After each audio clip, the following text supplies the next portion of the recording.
আমাদের গ্রামের এক বড় ভাই পড়াশোনায় এতই গাধা ছিল যে প্রকৃত প্রাণী গাধাও এত গাধা ছিল না। তো যাই হোক, প্রাইমারিতে পড়া অবস্থায় স্যার তাকে ৩৯ দিন বন্ধের ভিতরে একটা পড়াই দিয়ে দিল। সেটা হলো এ কে ফজলুল হক বাংলার ভাগ ছিলেন।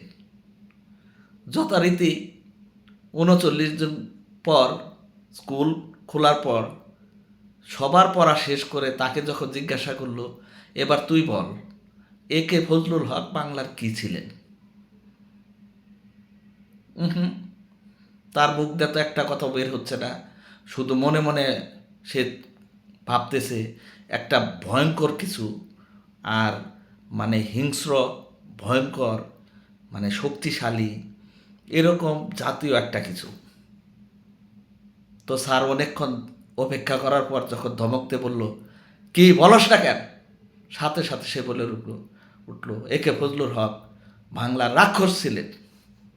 বলার সাথে সাথেই ব্যাট দিয়ে একদম পিছন সাইড পা থেকে মাথা পর্যন্ত জাজরা করে দিল।